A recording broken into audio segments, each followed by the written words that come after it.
અરે વાહ, medical store છે. લાગે છે કે ગણપતિ માટેના પૈસા અહીંથી સારા મળી જશે. લાગે છે ગણપતિનો ચંદો સારો મળી જશે. ચાલો આપણે અંદર જઈએ. અંદર આવું મેડમ? હા આવો ને ભાઈ, આવો.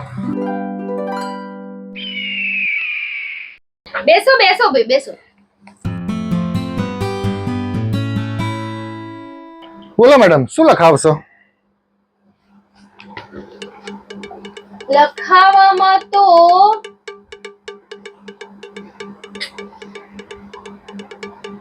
બધું પડ્યું છે ભાઈ. હારું કઈ ઓર્ડર નીકળે એવું લાગતું તો નથી. અરે મેડમ, તમે સમજ્યા નહીં. આપણી સોસાયટીમાં ગણપતિ નથી લાયા, તો એના ઉઘરાણા માટે હું આવ્યો છું. ચંદો લેવા માટે આવ્યો છું. બરાબર બરાબર, ચંદો લેવા આયા છો. હા. અહં. બોલો, કેટલા લખું? હવે લખવામાં તો ભાઈ એવું છે કે સવારથી કઈ વકરો થયો નથી. સવારથી 100 રૂપિયા ભેગા થયા નથી. મેડમ કંઈક જોવો ને, કંઈક તો નીકળશે ને. નીકળવામાં તો 10 રૂપિયા વાળી ચોકલેટ પડી છે, ચાલશે? હા હા, ચાલશે મેડમ. એને આપણે પ્રસાદીમાં મૂકી દઈશું. અને 500 માણસો છે, બરાબર? તો તમે 600 નંગ આપી દેજો ને, એટલે છોકરો કદાચ 1-2 નંગ વધારે લઈ લે તો સેટ થઈ જાય. બરાબર છે, ચલો તો એવું રાખીએ આપણે. 600 હું લખી દઉં છું, બરાબર? હા લખો, 600 લખી દો. પણ ભાઈ એમાં એવું છે કે હારી ચોકલેટ વરસથી પડી છે. વરસથી પડી છે? તો મેડમ એ તો એક્સપાયર થઈ ગઈ હશે. પડી જ હોય ને, કોઈ લેવા આવતું છે નહીં, એટલે પડી જ રહે ને ભાઈ. અરે મેડમ, આવી ચોકલેટો આપીએ એક્સપાયર તો છોકરાઓ બીમાર પડે. આવી અપાતી હશે? એ પણ છે. હારું, એના કરતા બીજું કઈક આઈટમ જોવો ને મેડમ. બીજું ગ્લુકોઝ ના પેકેટ ચાલશે? હા ચાલશે, એ પણ સારા. એનાથી કઈ બીમાર બી ના પડે, અને એનર્જી ડ્રિંક જેવું કહેવાય. ના ના, ચાલશે મેડમ. તો એ ગ્લુકોઝ ના બોક્સ લખી દઉં છું. હા એવું કરો ત્યારે. પણ ભાઈ ગ્લુકોઝ ના બોક્સ બી 6 મહિનાથી પડ્યા છે. તો એ પણ એક્સપાયર થઈ ગયા છે મેડમ? એક્સપાયર તો થાય જ ને ભાઈ. કોઈ આટલી ગરમી ગઈ, આટલો તાપ પડ્યો, કેટલો બધો તાપ પડ્યો આ વખત, તોય કોઈ ગ્લુકોઝ ના પેકેટ લેવા આવ્યું નથી. પછી એક્સપાયર જ થાય ને ભાઈ. તો મેડમ બીજું કઈક હોય જોવો ને, તમે તમારી રીતે કઈક સારી કઈક વસ્તુ હોય લખાઈ દો ને. બીજું તો હા, 10 રૂપિયાની તેલની બોટલ છે. એ ચાલશે. આરતી ને પતી જશે ને તો એક નંગ આપી દઈશું. ચાલશે, એ લખી દઉં છું. ચલો. પણ એને હારું પડી રે 1.5 વર્ષ થયું. તો મેડમ તમારા જોડે આ વસ્તુ કેમ વેચાતી નથી બધી? ના જ વેચાય ને તે ભાઈ. તમે સોસાયટી થી કોઈ દાડ કઈ લેવા આયા છો અમાર જોડે? તે 10 રૂપિયા વાળી એ તેલની બોટલ ભાઈ પડી જ રહે ને. સોસાયટી થી 10 રૂપિયાની તેલની બોટલ લેવાય કોઈ આવતું નથી ભાઈ. તે ભાઈ તમારા ઘરમાં કોઈ દવા બવા ચાલે છે? હા ચાલે છે ને મેડમ. મધર ની ફાધર ની બંને દવાઓ ચાલે છે. તો કોઈ દિવસ તમને જોયા તો નહીં દવા લેવા આયા હોય એવું? મેડમ ઓનલાઈન મંગાવી લઈએ છીએ અમે. ઘરે આવી જાય છે. બરાબર છે. અને આ ગૂગલ સરસ છે, ક્યાંથી લાયા? ગોગલ્સ? હા, અમે મોલમાં ગયા હતા ને, એમાંથી લીધા. બરાબર. ટી-શર્ટ એ સારી લાગે છે ભાઈ. એ પણ મેડમ અમે ઓનલાઈન મંગાવી છે. સરસ કપડું છે. ભાઈ તમે બધી વસ્તુ ત્યાંથી લો છો, મોલમાંથી, ઓનલાઈન? હા. અને ચંદો ઉઘરાવા અહીંયા આવો છો. હા, તો પછી મોલમાંથી ચંદો બંદો લઈ આવો. શું મેડમ, મોલ વાળા કઈ ચંદો આપણને આપતા હશે? મોલ વાળા ના આપે કઈ નહીં, ઓનલાઈન વાળા જોડે માંગો. શું મેડમ મજાક કરો છો? ઓનલાઈન વાળા આપણા ઘરે આવતા હશે? કે એ લોકોની આપણે ખબર હોય કઈ જગ્યાએ રહેતા હોય, ક્યાંથી ચંદો લેવા જઈએ એ લોકો જોડે? એ થોડા આપતા હોય મેડમ. શું તમે મજાક કરો છો મેડમ? ભાઈ તમે ખરીદી ઓનલાઈન અને મોલ માંથી કરો, બરાબર છે?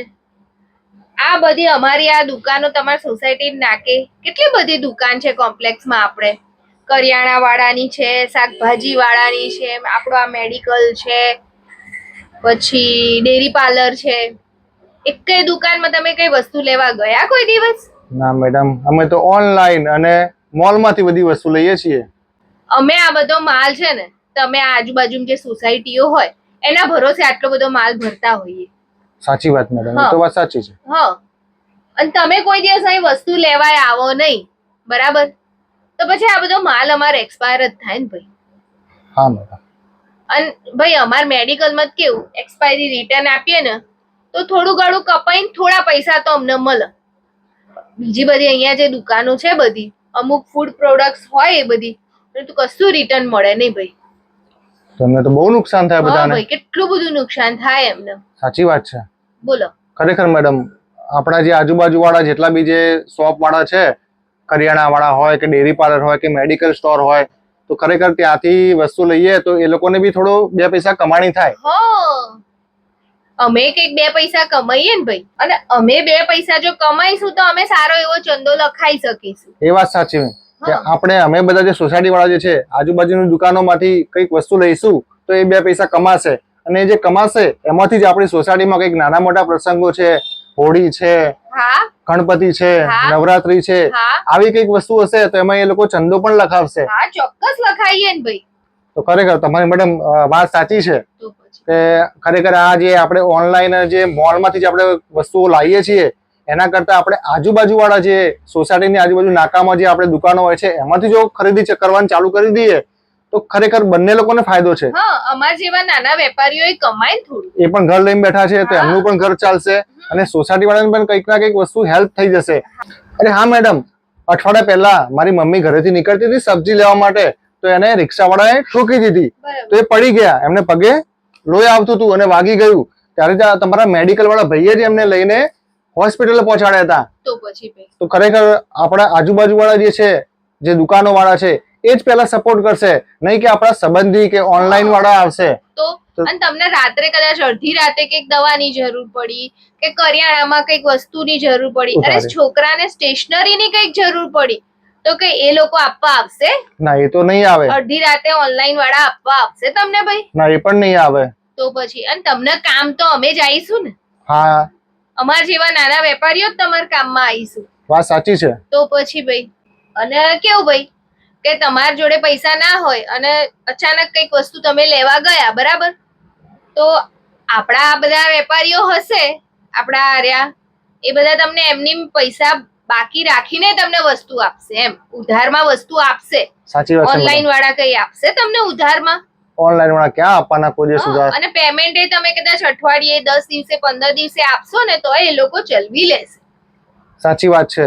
ખરેખર ઓનલાઈન વાળા તો પહેલા પૈસા લઈ લે છે અને આપણી આજુબાજુ વાળા જે છે એ કદાચ તમે મહિના પછી પણ પૈસા આપવા જશો તો પણ એ લઈ લેશે અને વસ્તુ સારી પણ તમને આપશે. અને વિશ્વાસ ખરેખર આપણી આજુબાજુ વાળા દુકાનો ઉપર વધારે રાખવો પડે, કારણ કે એ વસ્તુ કદાચ ખરાબ નીકળશે તો તમે જેને રિટર્ન કરી શકશો. તમે રિટર્ન કરશો તો અમે તરત બદલી આપીશું. હા, અને મોલ વાળા અને ઓનલાઈન વાળા તો હાથમાં પણ નહીં પકડે.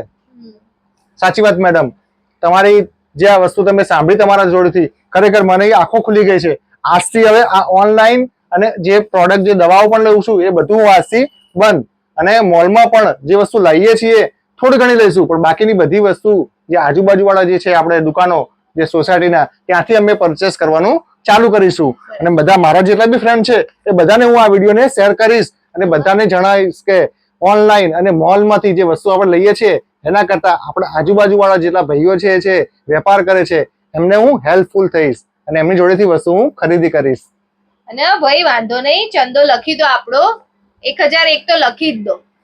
જો મેડમ, તમારા જેવું કોણ સારું કહેવાય? આજુબાજુ વાળા જે છે આપણે હેલ્પ કરવા વાળા જે છે એ તમે જ છો. અને તમે જો આટલું બધું તમે કોઈ તમારી જોડે લેવા નથી આવતું સોસાયટી વાળા તો પણ તમે લોકોએ અત્યારે ચંદો લખાવો છો, ખરેખર ધન્ય કહેવાય. આપણી આજુબાજુ વાળા જે છે દુકાનો વાળા ખરેખર ધન્ય કહેવાય.